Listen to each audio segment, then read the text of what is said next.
Bonjour à tous, merci. Je sais que vous attendez cette émission avec beaucoup d'attention. Je sais que vous êtes très nombreux à travers le monde. Depuis l'annonce, on attend l'homme qui parle, oui, qui parle bien et beaucoup sur la situation qui prévaut en République démocratique du Congo. Cette émission sera essentiellement politique, avec des envolées juridiques aussi, parce que nous allons parler des réformes qui aujourd'hui s'opèrent au niveau de l'Assemblée nationale en ce qui concerne cette loi électorale. Est-ce qu'on respecte bien la procédure? Qui a la paternité de cette loi? Comment les tirages au sort, notamment à la Cour constitutionnelle, s'effectuent? Est-ce que la sérénité est de rigueur au moment où, au Katanga, il y a déjà la réconciliation entre Katangais, après ces grands forums sur les Katangais, les Kassaïens, il y a une espèce de foisonnement dans la classe politique congolaise. L'homme du jour, il n'a pas, en tout cas, beaucoup de méfiance quant à la vérité parce qu'il va bien la dire aujourd'hui. Voici l'invité, l'honorable Délice Esanga, président de l'Envol. Où serait-il? Venez nous rejoindre, honorable Esanga. Bienvenue. Bienvenue sur Télé 50. Merci, un plaisir. Sur ce grand plateau qui vous attend depuis 48 heures. On ne parle que de vous.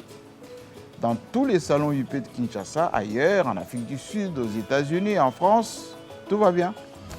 Je me porte comme un charme au rythme de pays. Au rythme de pays, vous ajoutez. Alors, vous êtes fait accompagner avec votre équipe de l'Envol, tant mieux. Malgré qu'ils ne vont pas parler, c'est vous, l'homme du jour aujourd'hui. On a toujours parlé, mais au nom de plusieurs. La voix que l'on porte, c'est souvent au nom de plusieurs. Et ils font partie de ces plusieurs au nom desquels nous parlons. Merci beaucoup. Je vous offre ces fauteuils. Merci beaucoup. Et vous vous installez naturellement, et moi aussi, parce que ça ne sera pas de tout repos aujourd'hui avec vous. Je vous signale que j'ai à peu près 140 questions. Mais nous n'allons pas laisser la place aux téléspectateurs. Nous allons d'abord privilégier vous écouter. Vous écoutez sur des choses qui préoccupent beaucoup les Congolais depuis un certain temps. Tout le monde vous connaît, bon juriste, commis de l'État, élu depuis 2006. Délice Esanga, lorsqu'il parle, on a l'impression qu'il a peur de personne. Tout va bien. La peur ne m'habite jamais. Parce que la peur, c'est contre la liberté. Et celui qui installe la peur en vous, vous contrôle. Et donc, j'ai toujours refusé la peur et je n'ai pas peur. Pour mon pays, en tout cas. Est-ce que c'est un homme libre ou l'homme qui ne veut pas que les choses tournent au rythme de ceux qui détiennent la signature? Non, je suis un homme libre et affranchi de toute contrainte, n'ayant qu'une seule conviction, celle de la libération de mon peuple. Une seule conviction, celle de construire au Congo un État fort, un État capable de répondre aux défis qui sont ceux de notre temps, de notre jeunesse et de notre population. Et ces défis sont énormes. Un homme qui refuse aussi le compromis avec ce que je nomme être la bêtise, c'est-à-dire la concession à ce train-train quotidien, à cette façon de faire de notre pays et qui a souvent égaré notre pays sur la voie du développement et de sa transformation. Je suis celui-là qui, au sein de l'Assemblée nationale, que beaucoup nomment comme étant le gendarme de la réforme. Et depuis que j'y suis, je veille à ce que ce pays soit réformé et transformé. Est-ce que vous parlez avec autant de pertinence parce que vous voulez vous faire remarquer ou parce que vous êtes convaincu réellement de ces changements que vous portez? Si vous me suivez depuis quelque temps, vous observerez qu'il y a un fil conducteur. Le fil conducteur qui me guide, c'est la liberté. C'est la transformation de notre pays, c'est lui redonner un État, c'est permettre à ce pays d'être administré. Et pour cela, je n'ai jamais ménagé les efforts, que je sois dans l'opposition ou dans la majorité, j'ai toujours considéré que c'est un sacerdoce, une mission quasi christique que de pouvoir travailler pour le pays. Et parfois, incompris, Parce que pour certains, ils ont souvent considéré que quand on est dans l'opposition, on est là que pour critiquer et pas pour proposer. Vous savez, depuis 2006 Oui. à ce jour, nous avons été au cœur des grandes réformes pour donner à ce pays les instruments de sa gouvernance. Hélas, jusqu'à ce jour, nous avons remarqué que la plupart de ces instruments ont été souvent mal utilisés et nous aurons l'occasion d'en reparler au cours de cette émission. Nous avons beaucoup de temps pour cela. Et on va voir si depuis ces jeunes hommes étudiants en droit à SAS Paris, enfin vous êtes beaucoup comme ça qui sont passés par des grandes universités, même si le débat du niveau est d'actualité en ce moment au Congo, les niveaux intellectuels. Enfin, on va parler de ça aujourd'hui. Je veux que vous regardiez cet écran et que vous parcourez avec nous un peu votre itinéraire. L'itinéraire de Dely Sesanga. Ensuite, nous allons nous jeter à l'eau. Et avec nous, ceux qui suivent à travers le monde, parce que tous ces gens qui m'ont envoyé des questions vous concernant sont préoccupés par des choses. La première, est-ce que Sesanga est un homme courageux qui peut aller jusqu'au bout? Deux, est-ce que tout ce qu'il dit, c'est paroles d'évangile? Et trois, avec qui va faire tout ça? On vous regarde d'abord, comme ça, on a tout le temps pour nous. Dely Sesanga.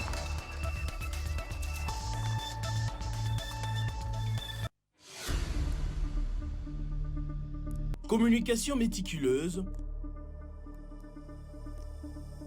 apparence toujours soignée,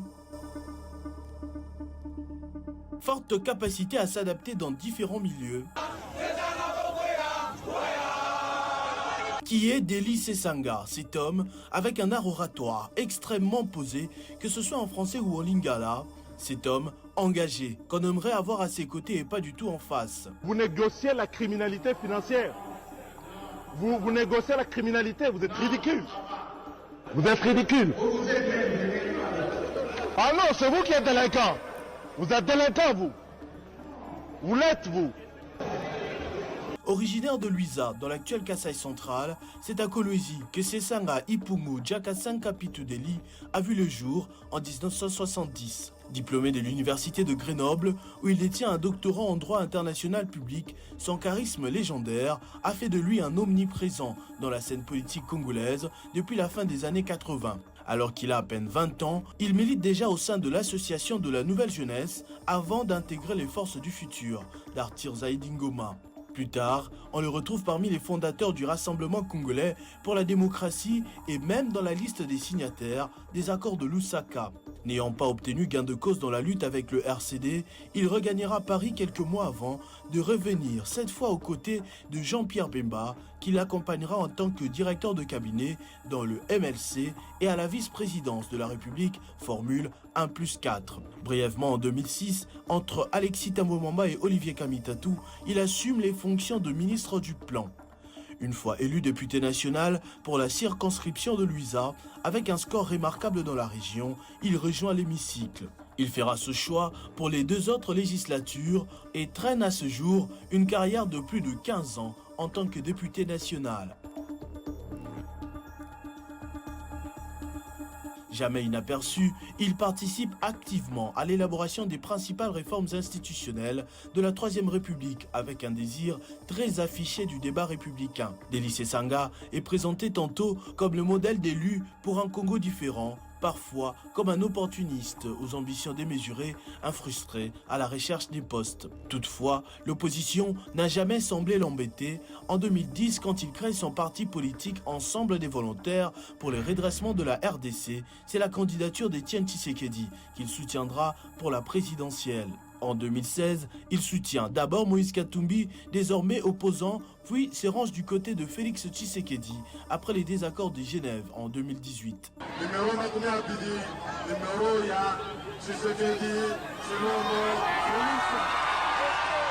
Malgré la victoire de ce dernier, il ne sera presque jamais aux premières loges de ce régime.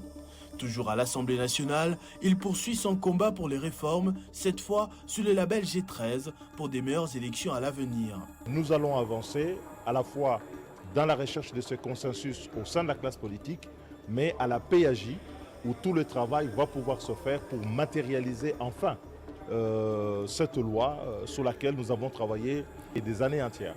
Flirtant encore avec le pouvoir, il est souvent désigné comme un des metteurs en scène dans l'ombre de l'Union sacrée de la nation, la majorité parlementaire acquise par Félix Tshisekedi en pleine législature, dans des circonstances encore discutables. Non convaincu de la démarche de cette nouvelle mastodonte, il reprend son indépendance pour militer de nouveau dans l'opposition en y laissant quelques plumes, telles que le poste de vice-ministre de la Défense accordé à son parti politique. Je vais cesser d'appartenir comme tel à cette union sacrée qui est une réalité parlementaire.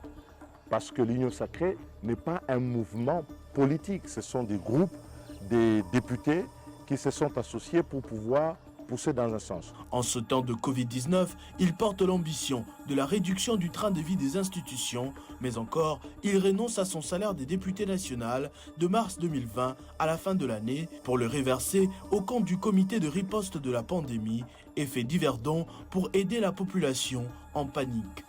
Le Congo est une idée avant d'être une réalité construite autour de deux principes, le rassemblement et l'intégration de notre diversité. Le Congo ne peut donc survivre ni prospérer sur ces divisions qui attisent d'une part la peur, la haine et le désespoir et d'autre part précipitent de manière inexorable notre nation dans l'abîme de l'affaissement moral. Ouvert et bon vivant, respecté pour ses différentes convictions ponctuées d'une certaine constance, Denis Esanga a de plus en plus été cité ces derniers mois comme l'homme qu'il faudrait pour le Congo. Il est par exemple un des rares hommes politiques, si pas homme tout court, à posséder une demeure digne de ce nom dans le Kasaï central où il est également élu provincial en 2018. Jusqu'ici, très à l'aise dans son rôle de député national, va-t-il s'en contenter encore plus longtemps? La question est sur toutes les lèvres.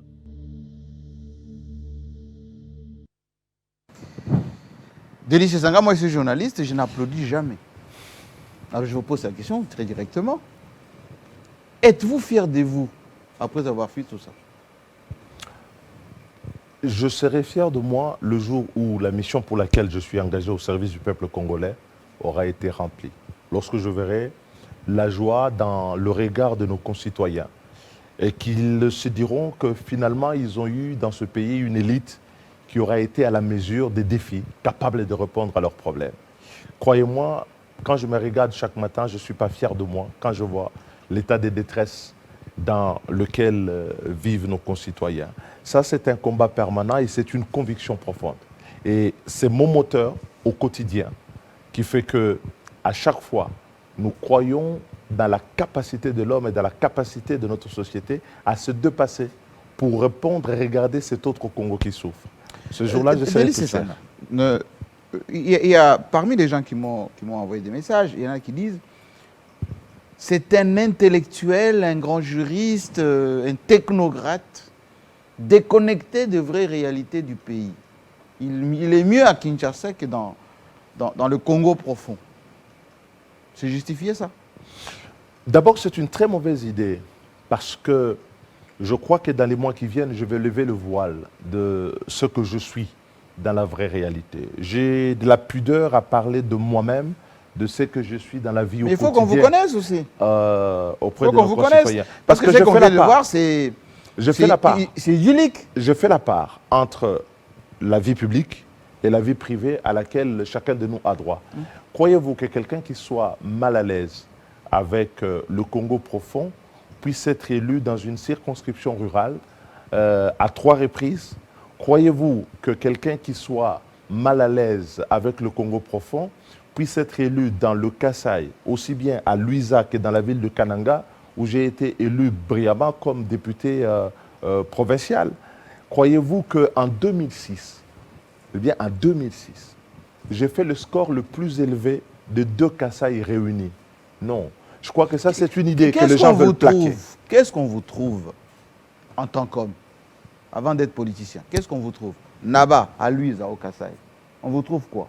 Ce qu'on me trouve aussi à Kinshasa. Au-delà d'être le fils de son père. Enfin, on sait que vous ne faites pas avec la politique. Un homme vrai. Oui. Un homme vrai. Je suis vrai dans ce que je dis. Je suis vrai dans ma conviction. Quand je vous dis oui, c'est oui. Quand je vous dis non, c'est non. Et lorsque je suis convaincu que pour l'intérêt général, il faut entreprendre telle voie, je suis prêt à l'entreprendre, y compris lorsque cela va à l'encontre de mes intérêts partisans. Vous avez évoqué un sujet sur lequel je voudrais revenir. Oui. Vous parlez, je suis le fils de mon père, comme chacun de nous a Sénateur, connu, des etc. parents. Oui, j'ai... Comme toute cette génération, hein. Joseph Kabila, fils de son père, Félix Tshisekedi, fils de son père, Jean-Pierre Bemba, fils de son père, Délis Sessanga, fils de son père. Je suis le fils de... Vous êtes la génération des fils de leur père. Non, c'est-à-dire que on n'a pas choisi ses parents. Je suis fier d'en avoir eu, de les avoir connus et qu'ils soient encore vivants. Je suis fier de ce que mon père a entrepris, des valeurs qu'il m'a transmises, de l'éducation qu'il m'a donnée, de la force de caractère qu'il a conduit dans sa vie. Ça n'a pas toujours été simple, mais c'est quelqu'un dont j'ai reçu une éducation qui me fait comprendre que rien n'est impossible et qu'à force de travail, on peut y arriver. Je ne suis pas fils de son père au sens où les gens l'entendraient. Je ne suis pas un héritier politique. Héritier. Non. Mon père est de gauche, je veux dire. Mon père a des sensibilités de gauche. Moi, je suis plutôt de droite. Je suis libéral dans mes convictions. Pendant longtemps, et d'ailleurs, mon père a été dans la campagne de 2006, il a soutenu la candidature de Joseph Kabila. Oui. Il était dans, on appelait ça AMP, oui. AMP à l'époque. Oui. Et moi, j'étais avec Jean-Pierre Bemba. On était donc opposés sur le terrain. Mais cela, cette liberté de ton que nous avons l'un envers l'autre ne nuit jamais à la qualité de notre relation filiale que j'ai avec lui. Donc, j'ai reçu de lui des valeurs. Et la première des valeurs que j'ai reçues de lui, c'est la liberté. Et la liberté, y compris par rapport aux convictions, par rapport aux siennes. Donc, les convictions de mon père ne sont pas les miennes nécessairement, et je ne suis pas un mouton. Et donc, c'est cette liberté que j'ai cultivée. Vous savez, je vous ai invité, c'est parce que nous avons deux sujets majeurs en ce moment, ici en RDC.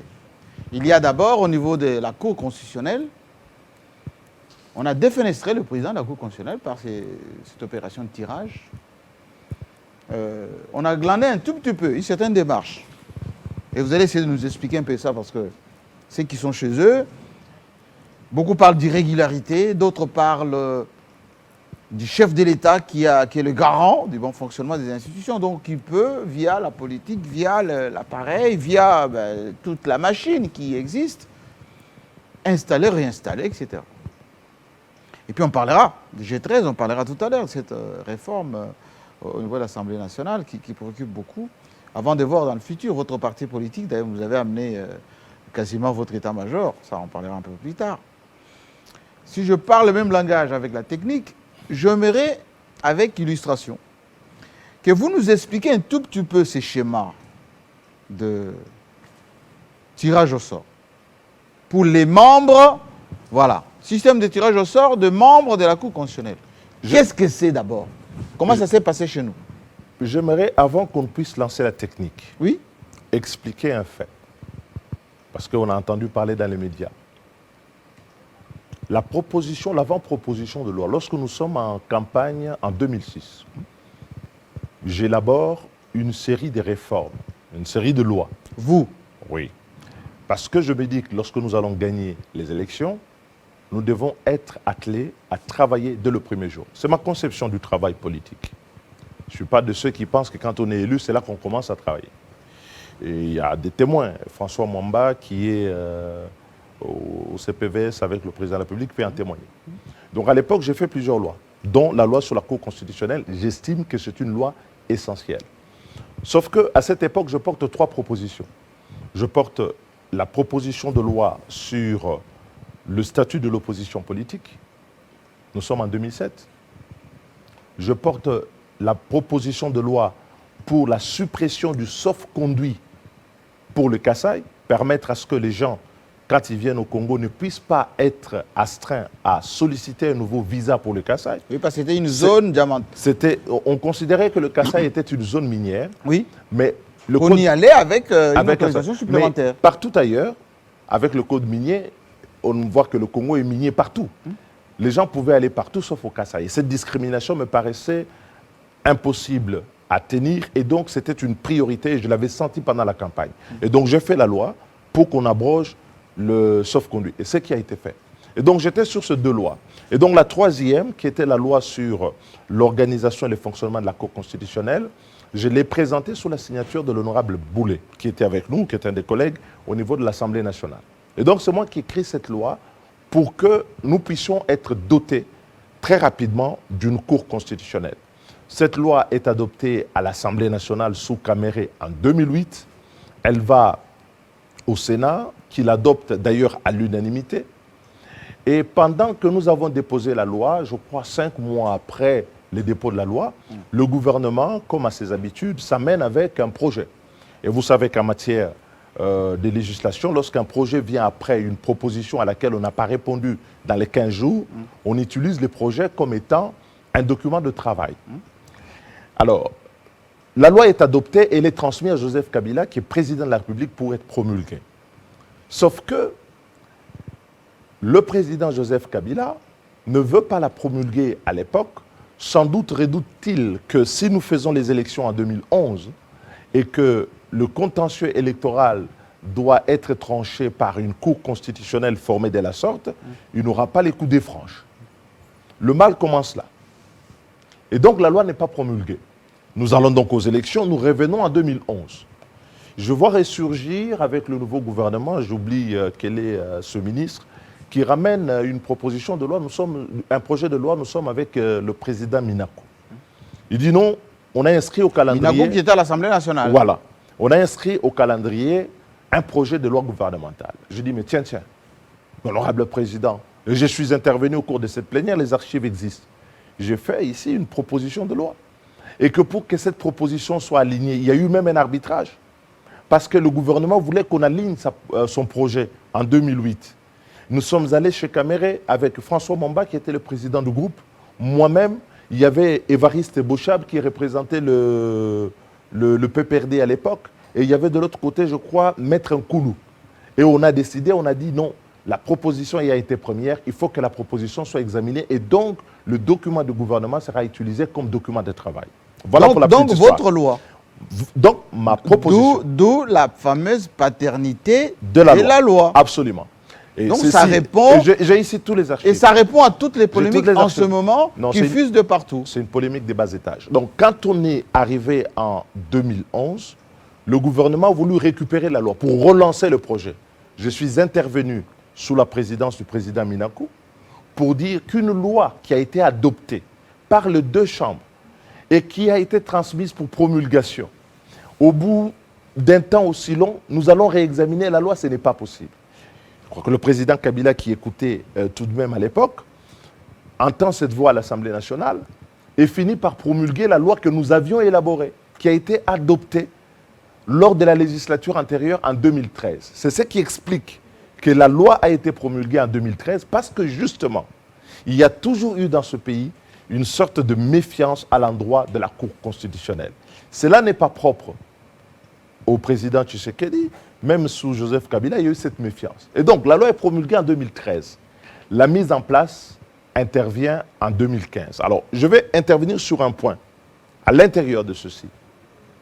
L'article 158 de la Constitution pose le principe que les membres de la Cour ont un mandat de 9 ans. C'est l'inamovibilité de la Cour qui garantit son indépendance. Absolument. Et on introduit un deuxième élément, c'est l'aléa. C'est-à-dire que lorsqu'on fait la première formation de la Cour, il y a des tirages au sort.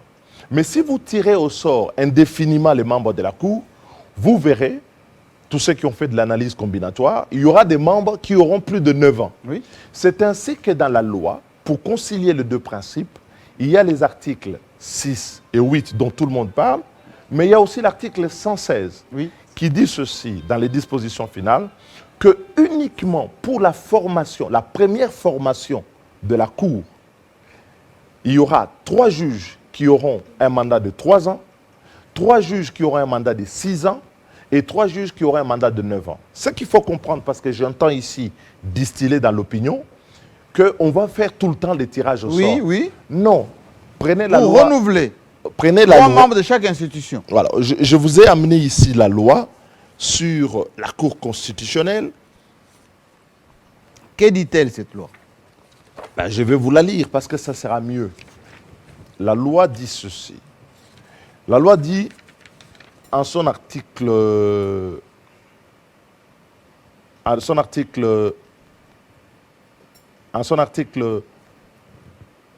8, président de la Cour, le président de la Cour est élu par ses pairs pour une durée de 3 ans renouvelable, ça c'est pour le président. Il est pourvu, les mandats des membres de la Cour, à l'article 6, les mandats des membres de la Cour est de 9 ans. La Cour est renouvelée par le tiers tous les 3 ans. Lors de 2 premiers renouvellements, donc c'est précis, lors de 2 premiers renouvellements, il est procédé au tirage au sort du membre sortant par groupe pour les membres initialement nommés, c'est-à-dire ceux qui sont mis en place par... en langage clair, qu'est-ce que ça veut dire? Ça veut dire que les 9 membres qui sont mis en place à la création de la Cour, eux sont tirés au sort 2 fois. Premier tirage après 3 ans, deuxième tirage au bout de 6 ans. Après, il n'y a plus de tirage au sort. C'est ça que les gens doivent comprendre. Pour eux? Non, pour tout le monde. Ah oui, vous êtes étonné. Alors, quand vous allez à l'article 116, il dit ceci.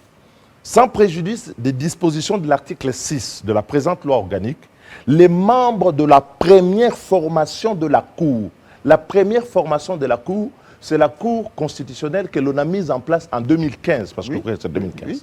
Alors, ils sont tirés successivement au sort par groupe de 3 selon leur autorité de désignation et auront à titre exceptionnel, respectivement, un mandat de 3 ans, 6 et 9 ans. Pourquoi on a mis cette règle? Cette règle qui ne figurait d'ailleurs pas dans le projet qui était amené par le gouvernement, qui figurait dans l'avant-proposition que nous avions faite, permet justement de respecter la condition initiale, celle de 9 ans. Alors nous allons l'illustrer dans le système. Oui. Quand vous regardez le système de tirage de composition de la Cour, vous prenez la première formation de la Cour, c'est l'an 0, qui est 2015. Le président nomme 3 membres. Le Parlement nomme 3 membres. Le Conseil supérieur de la magistrature en nomme 3. Ça, c'est la première formation, celle qu'on a fait en 2015. Oui. Et ces juges-là jouissent d'un régime spécifique. Parmi eux, il y en a 3 qui auront un mandat de 3 ans. Il y a 3 qui auront un mandat de 6 ans. Il y en a 3 qui auront un mandat de 9 ans. Mais ce mandat-là est sujet à l'aléa du tirage au sort. Pas de la nomination, pas du remplacement par un autre processus. C'est ainsi que la loi organisée et prévoit un calendrier. En 2018, on peut continuer. Oui. 2018. Oui, 2018. Premier tirage au sort en vertu de l'article 6 et de l'article 116 de la loi. Parmi les 3 du président, celui qui est en rouge doit sauter parce qu'il est tiré au sort. On a donné aléatoire. Parmi ceux du Parlement, un doit être tiré au sort, il sort. Et parmi ceux du Conseil supérieur de la magistrature, un est tiré au sort et il sort. Ceux qui sortent sont remplacés par les autorités respectives. Et c'est la ligne qui vient en bas. Oui. Donc, au premier renouvellement, le président nomme un pour remplacer celui qui est sorti par tirage au sort. Le Parlement nomme un et le Conseil supérieur de la magistrature nomme un. Je m'arrête là. Je vais donner un détail. En 2018, qu'est-ce qui se passe? Le président Luamba nous amène un PV où à la Cour constitutionnelle, on a sorti, je crois, le juge Sambo, et puis on a sorti un autre juge. Oui. Et on dit, puisque ces juges sont sortis, on n'a plus besoin du tirage au sort. C'était déjà la première tricherie. Pourquoi? Parce que les juges qui sortent par la voie de la démission, par la voie incidentielle du décès ou tout autre empêchement, eux doivent être remplacés poste pour poste. L'élément d'aléa permet de garantir la régularité du fonctionnement du jeu. Et d'ailleurs, à l'époque, on a eu ces débats. Mais vous savez, chez nous, la loi n'est souvent pas respectée. Et donc, on a sauté ces premiers tirages au sort, qui n'a jamais eu lieu. En fait, en réalité, on n'est pas des enfants de cœur. Il ne faut pas nous prendre pour des canards sauvages.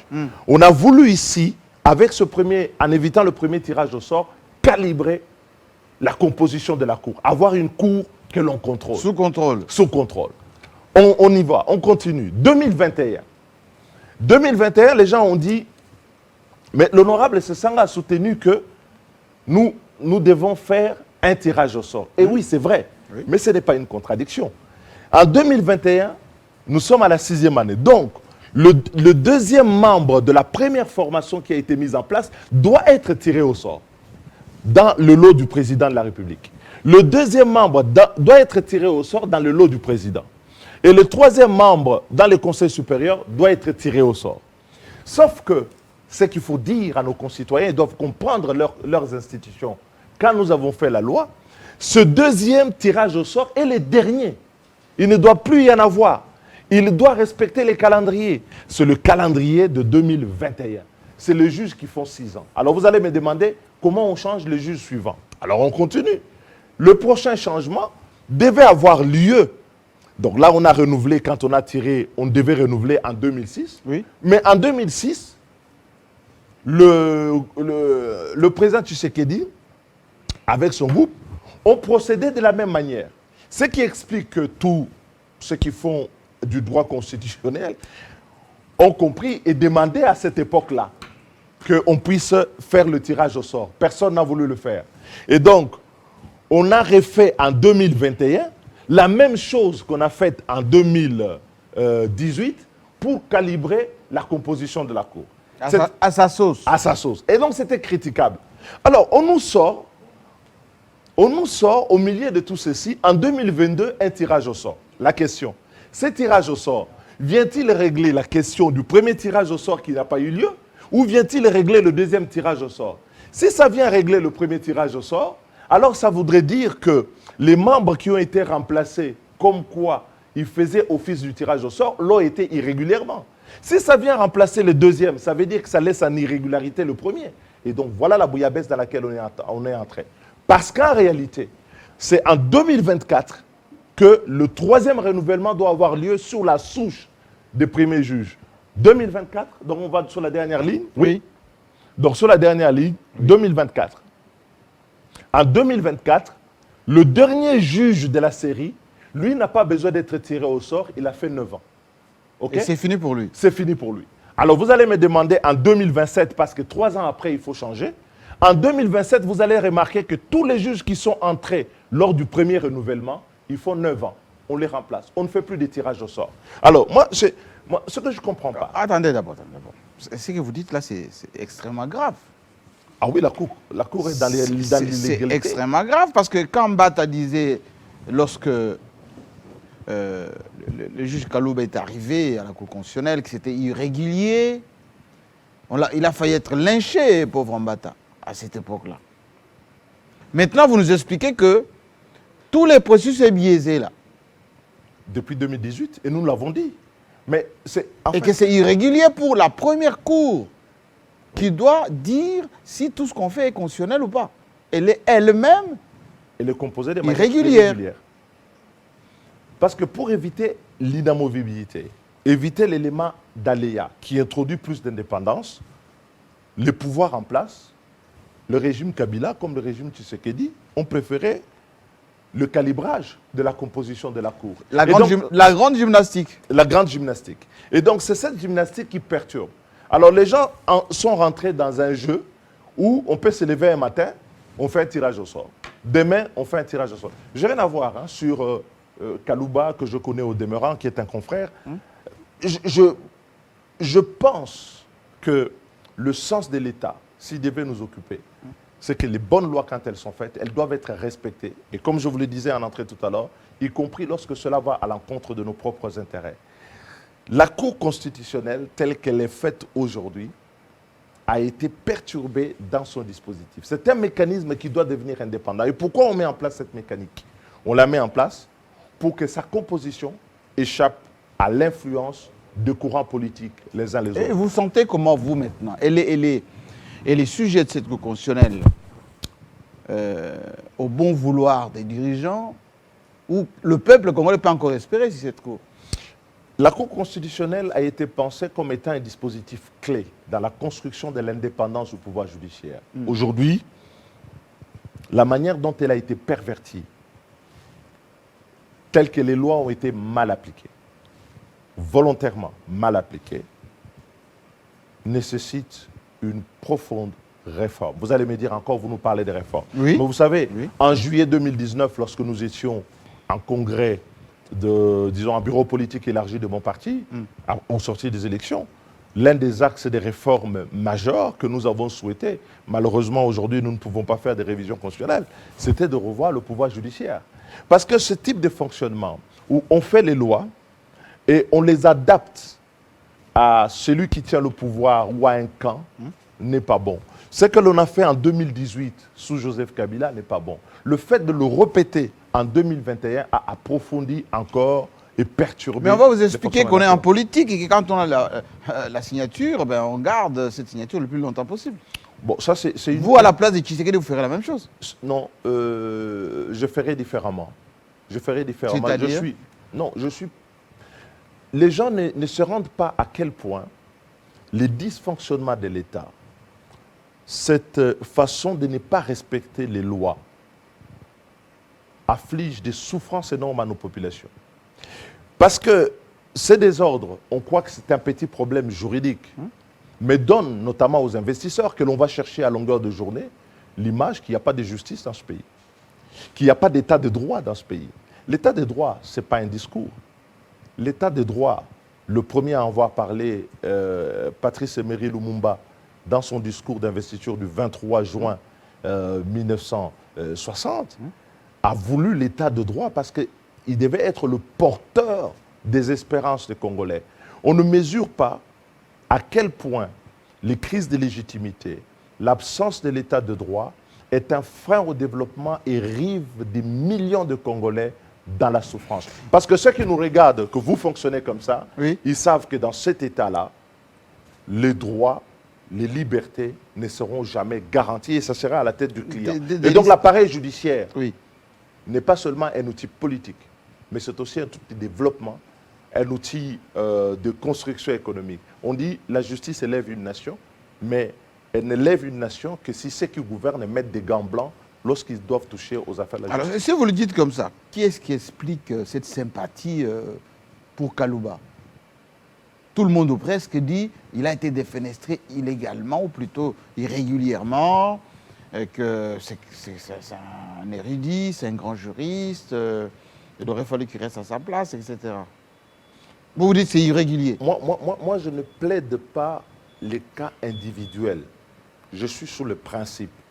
Je dis l'État ne peut vivre qu'à travers le principe. Et puis on ne peut gouverner le grand nombre de nos concitoyens, que si on se donne des lois, mais des lois que les dirigeants eux-mêmes respectent.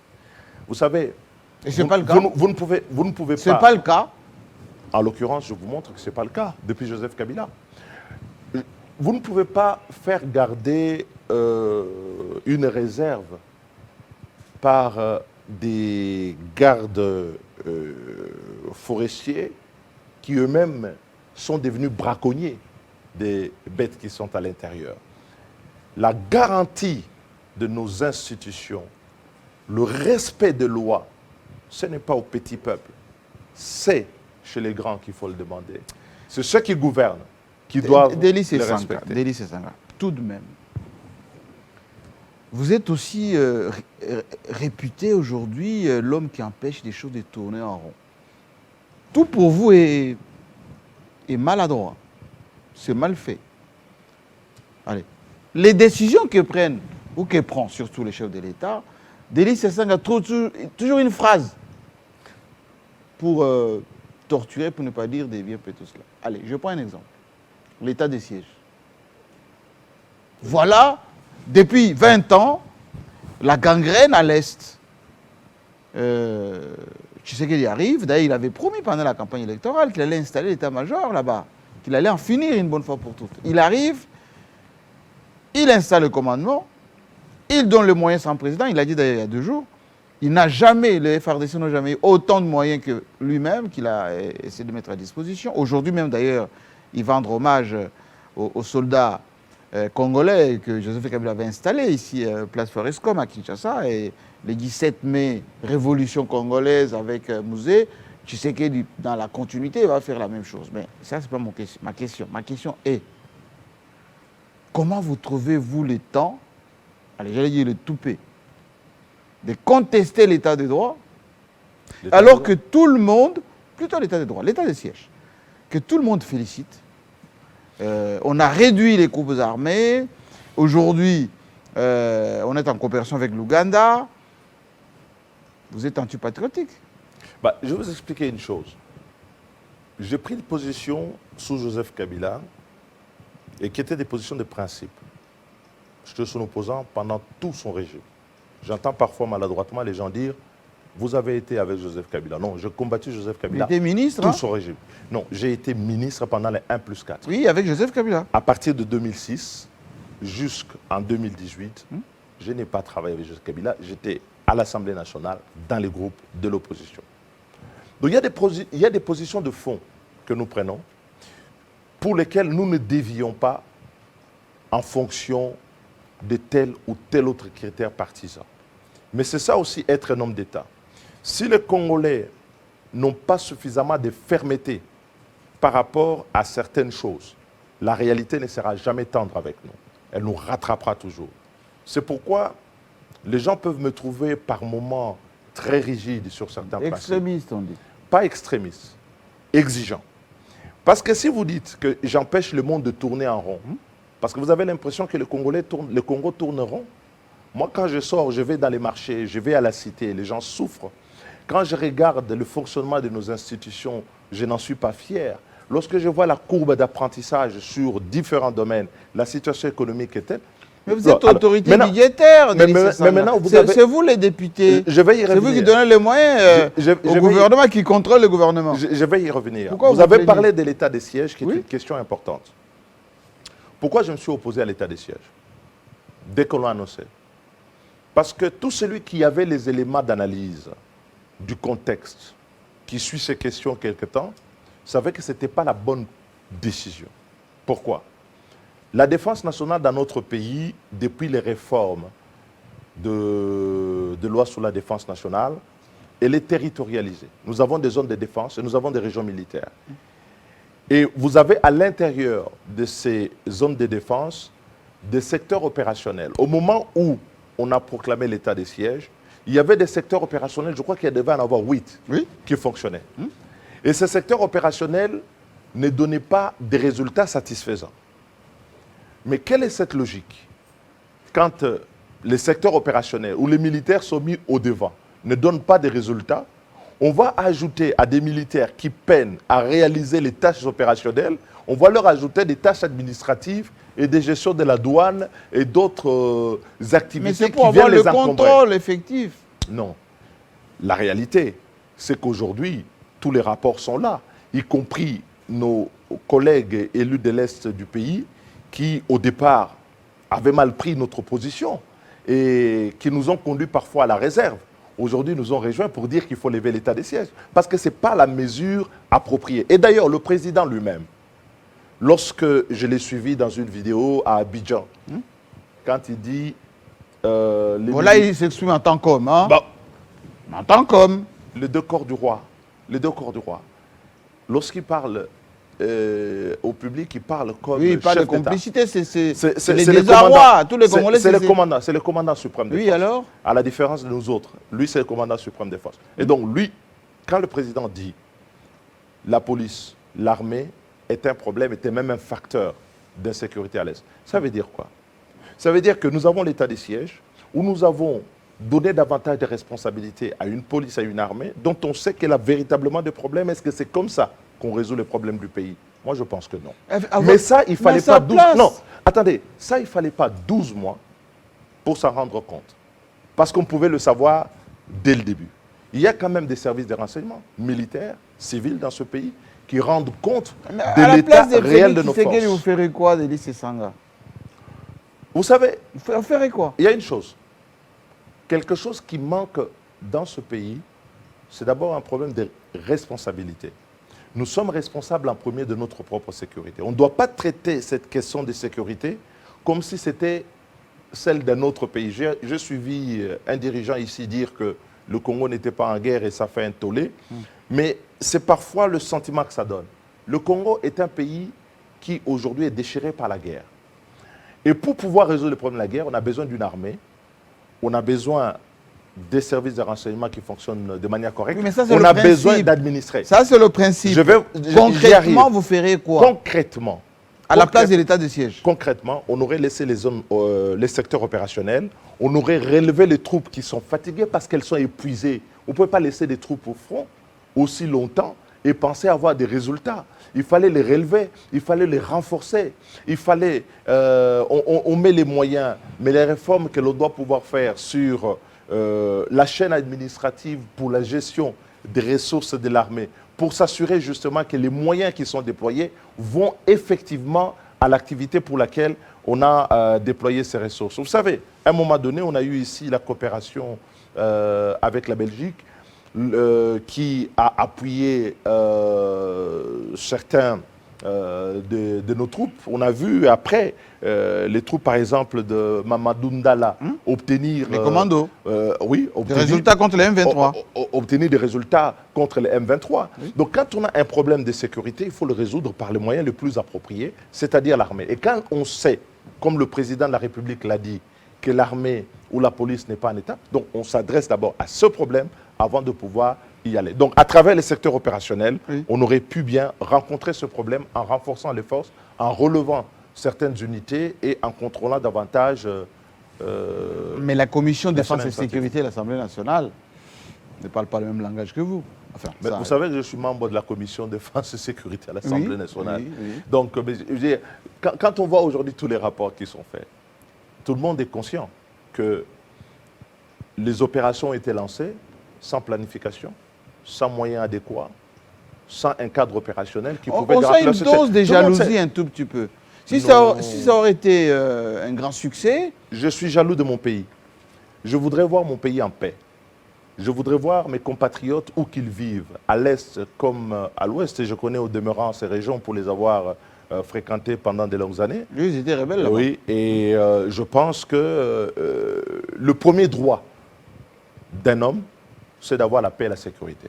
Et quand je vois que mes compatriotes, chaque jour, meurent et que c'est devenu une banalité, quand je dis une banalité, vous savez, dans d'autres pays, lorsqu'un seul de leurs compatriotes est tué dans des conditions comme celles qui se passent à l'Est, vous avez un tollé général. Vous savez qu'aujourd'hui, ça n'émeut presque plus personne parce qu'on est habitué. Et cette accoutumance à la violence, à voir les femmes violées, à voir des pans entiers du territoire... Mais Félix, il est le premier scandalisé par ça.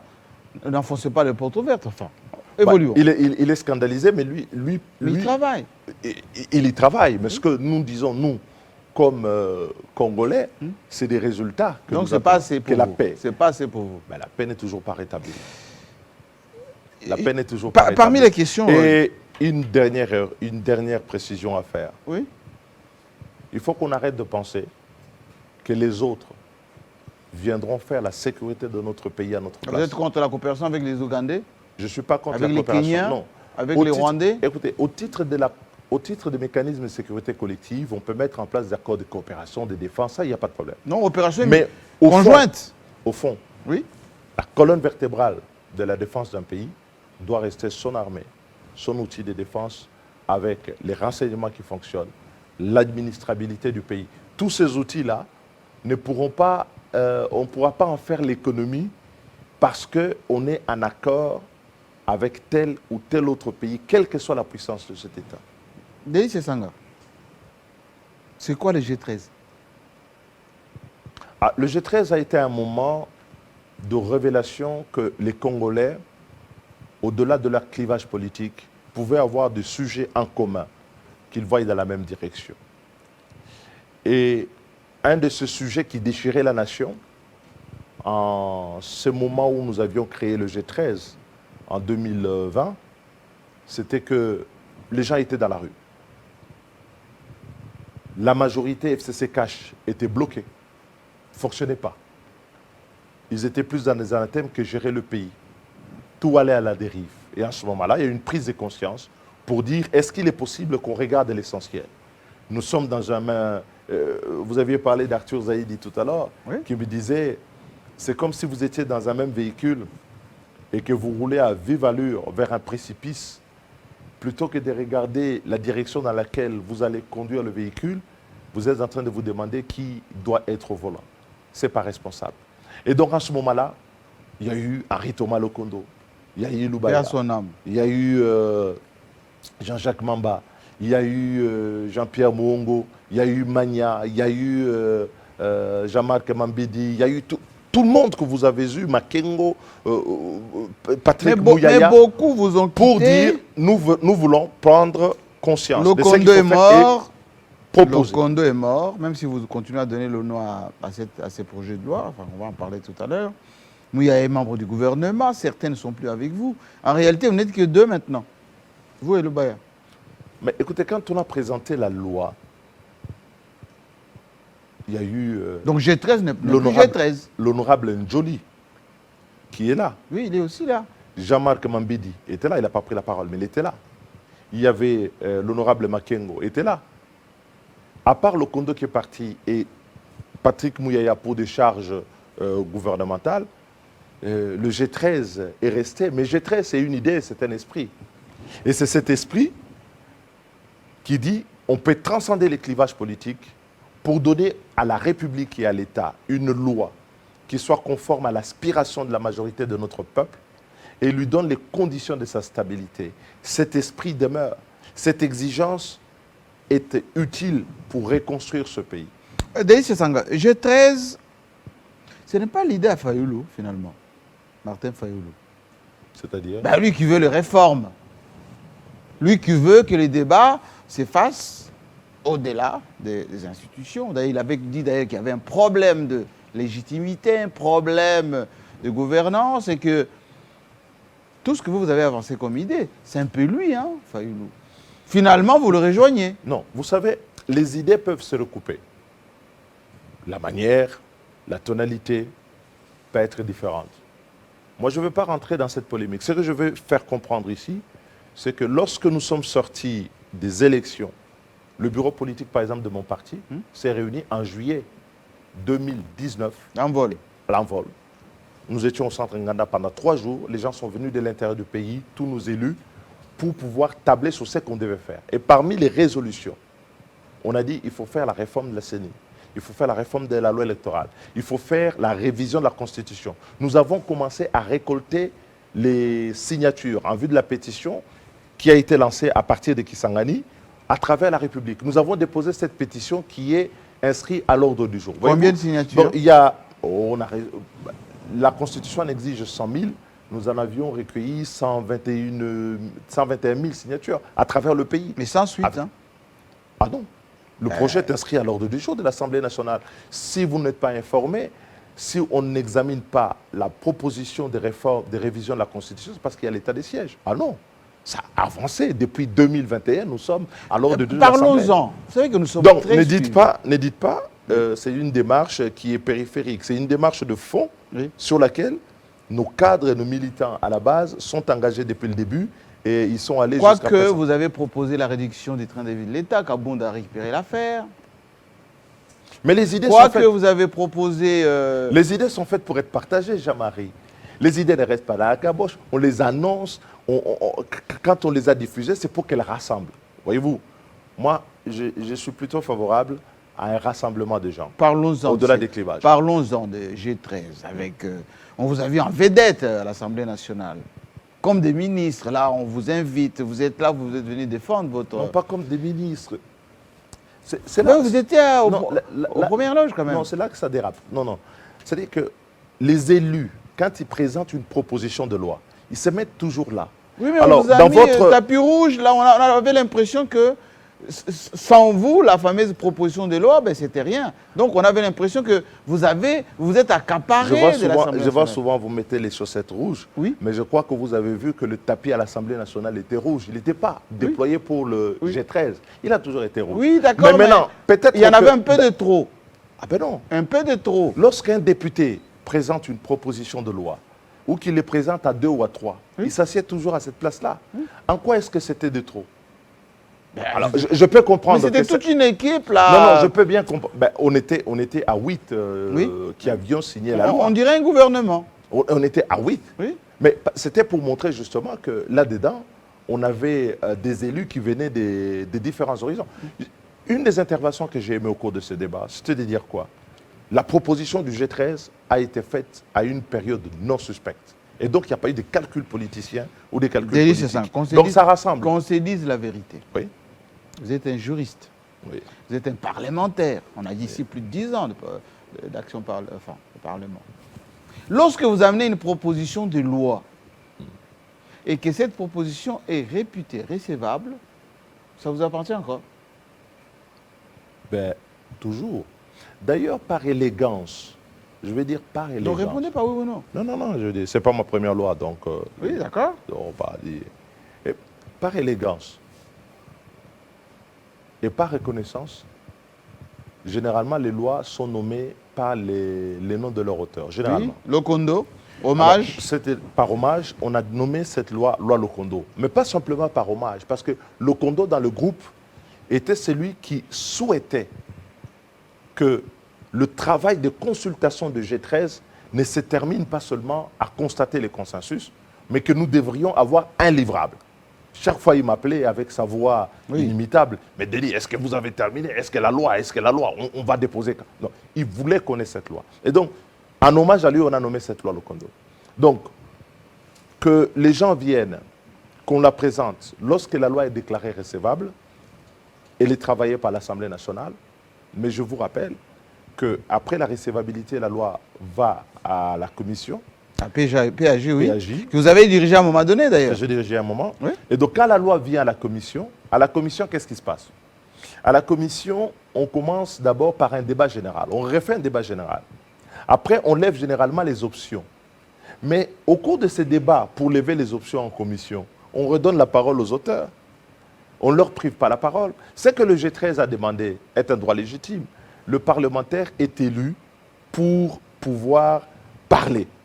Et nous avons demandé la loi, j'ai fait une motion pour dire, maintenant qu'on a décidé d'élever les options au cours de la plénière, qu'on redonne également, qu'on donne la possibilité au G13 de pouvoir s'exprimer. Il n'y avait rien de sorcier là-dessus. Vous ne répondez toujours pas à ma question. La deuxième chose. Vous ne répondez pas à ma question. Non, c'est-à-dire que sur ce sujet, on intervient. Ma question est, oui. Vous avez déposé cette proposition, oui. Elle est recevable. Oui. Ça veut dire que vos collègues... ont le droit d'amender. Oui, c'est clair. Oui. Alors, pourquoi ça vous choque et vous quittez? Pourquoi ça nous choque? Oui. Nous sommes partis parce qu'on nous a refusé la parole. Voyez-vous, vous revenez à ce que je vous dis. On nous a refusé la parole au moment de lever les options. Parce que si de coutume, on lève les options en commission, on refait le débat général. Mais quand on est en commission, on n'interdit pas aux auteurs de la loi de pouvoir parler.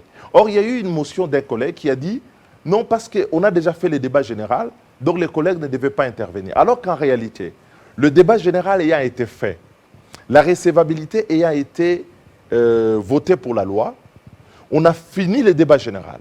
Ici, il s'agissait de savoir sur telle option, qu'est-ce que l'on pouvait adopter sur chacune des options présentées. Et la chose que nous avons demandé était toute simple.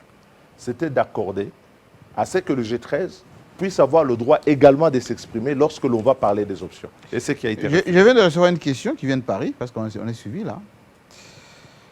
On dit, M. Sesanga, pourquoi vous suspectez toujours le président Bosso, avec lequel vous n'avez pas d'ailleurs des relations très conviviales, hein? Vous l'avez traité de, entre guillemets.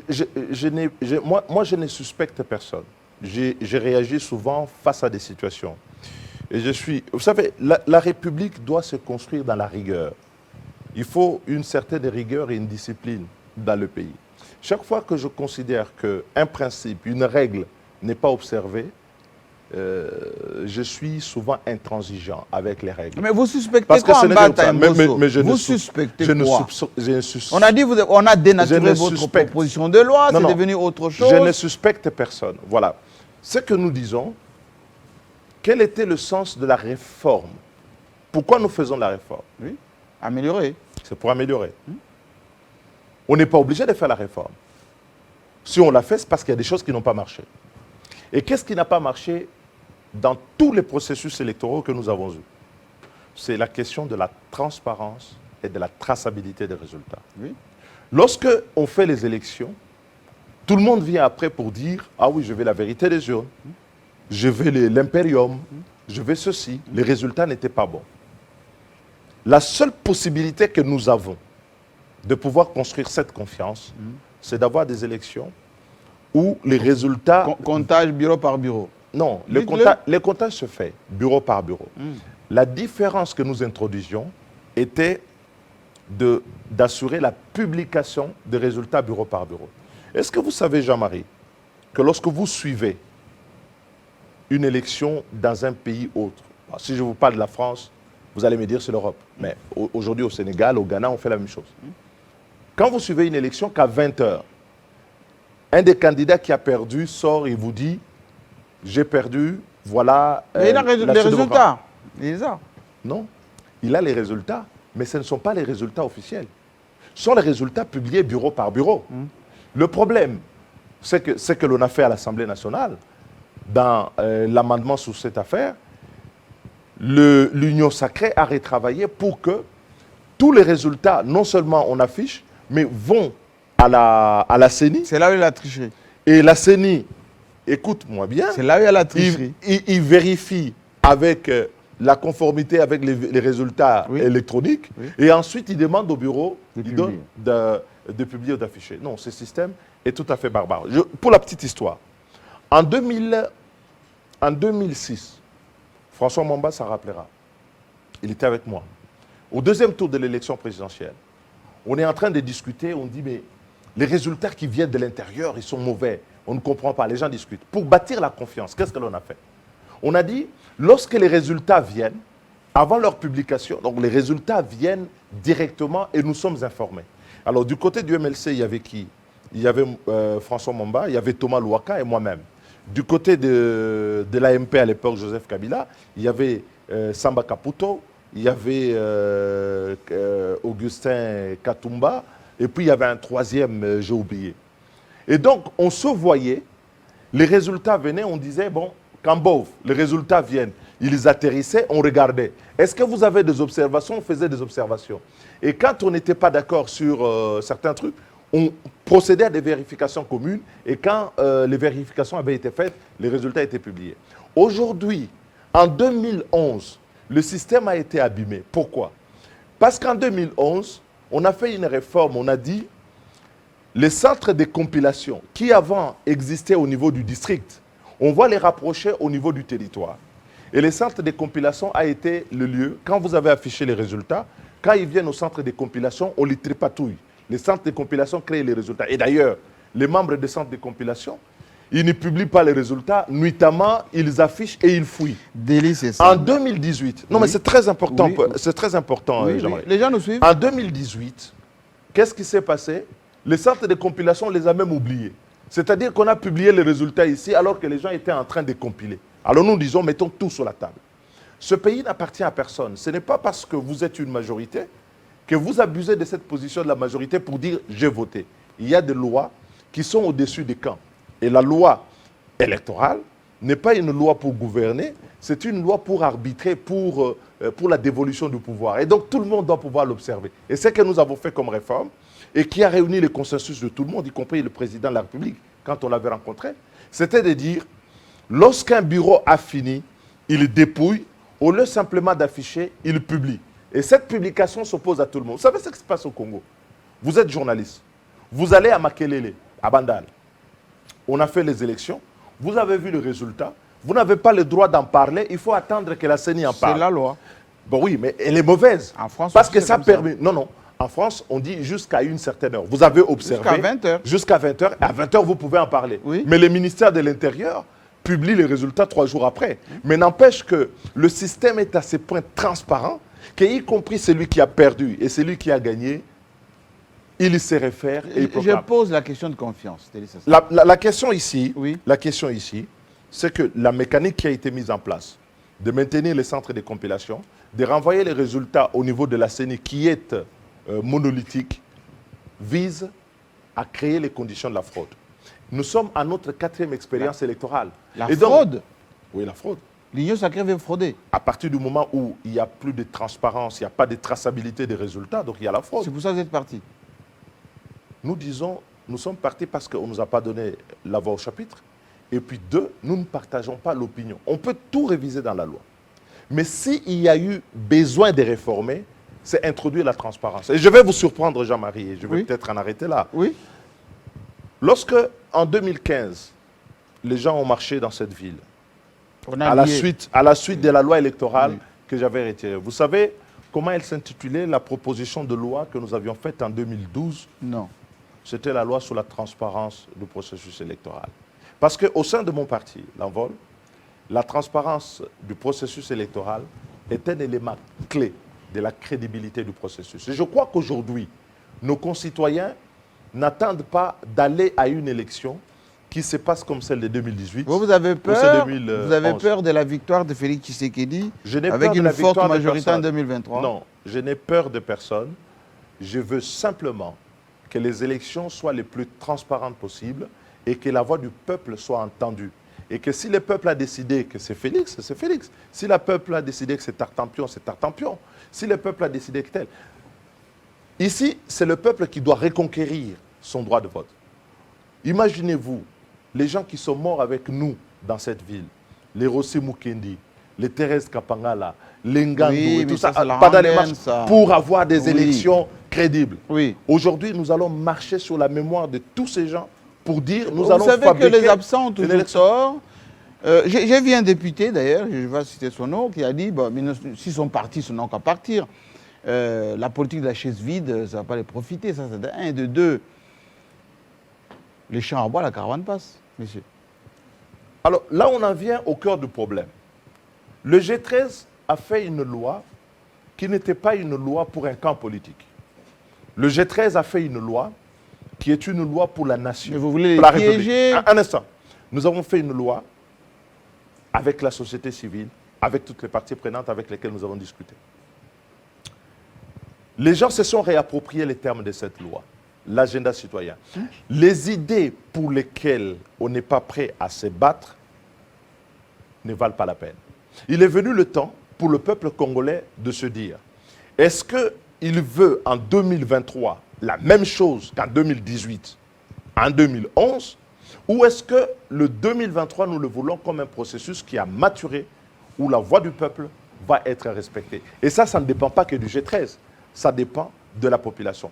Je vous rappelle qu'à l'époque, avec vous d'ailleurs, lorsque l'Assemblée nationale, nous avions quitté l'Assemblée nationale et qu'on faisait la loi, on voulait subordonner la tenue des élections au recensement. Oui, je vous avais reçu avec Lambert Mende. Oui, ils avaient voté la loi. Mais après, parce que la population s'était réappropriée le processus, avait manifesté, il a fini par être entendu. Moi, je pense que le peuple congolais, parce qu'on ne se bat pas pour nous, on se bat pour le peuple congolais. Ce que nous faisons, c'est pour que le peuple puisse avoir des élections crédibles. C'est aujourd'hui qu'il doit se battre. Il ne doit pas attendre 2023 pour crier à la fraude. C'est aujourd'hui qu'on se bat. Et nous avons l'expérience et nous savons que la fraude est un processus graduel. Et quand nous le voyons venir à grands pas, nous crions à haut. Et donc il faut que les gens se rassemblent, les démocrates, ceux qui pensent qu'il est encore possible d'avoir de bonnes élections dans ce pays, doivent être vent debout contre l'adoption de cette loi. Terminons cette émission avec l'envol, là, je vois. Vous êtes entouré, secrétaire général, membre, etc. Mais d'aucuns disent, en réalité, l'envol, c'est Sesanga et Sesanga tout seul. Mais ça ne pèse pas, Sesanga. Les gens qui disent ça, lorsque j'ai quitté l'Union sacrée, ils ont été nombreux à aller débaucher des élus de l'envol. Donc, dire que Sesanga est tout seul, c'est de la mauvaise foi. Nous sommes un parti qui n'est pas né sur la peau de l'État, qui ne prospère pas sous les caisses de l'État, qui ne prospère pas sur la distribution de positions dans l'appareil d'État. Vous avez un vice-ministre à la Défense, hein? Vous avez un vice-ministre à la Défense. Nous sommes un parti. N'oubliez pas. Nous sommes un parti de l'opposition, je vais y revenir. Oui. Nous sommes un parti qui est dans l'opposition, qui œuvre et qui est en croissance continue depuis sa création. Donc, nous avons de grandes espérances pour les prochaines élections. Nous y préparons. Et nous serons présents au rendez-vous. Dire que l'envol ne représente rien, c'est manquer à dire. Mais c'est quoi l'envol finalement? Parce que quand vous avez quitté le MLC, on avait l'impression que vous étiez l'homme qui partait avec la tête, enfin, les idées, avec l'expertise, etc. Mais en réalité, depuis 2006... Non, je suis parti du MLC, c'est pas que les idées, on a... Vous voulez vider le MLC? Non. Quelqu'un disait à la fois... Il y avait Sesanga, il y avait François Mwamba et Thomas Louaka. Ben, Les têtes sont parties. Je n'ai jamais été habité par l'animus nocendi, l'intention de nuire. Non, Vous voulez vider Jean-Pierre Bemba en prison, vous le vider voyez, de la matière grise. Non, non, ce qui est important pour moi, Oui. c'est l'avenir qu'on peut donner au Congo. Et cet avenir, il faut le dresser, il faut le dessiner. Et nous avons voulu le dessiner dans le cadre de l'envol. Nous continuons à le faire. Nous sommes un parti libéral et réformateur. Nous portons des idées qui sont majeures dans ce pays et qui arrivent à bouger les lignes.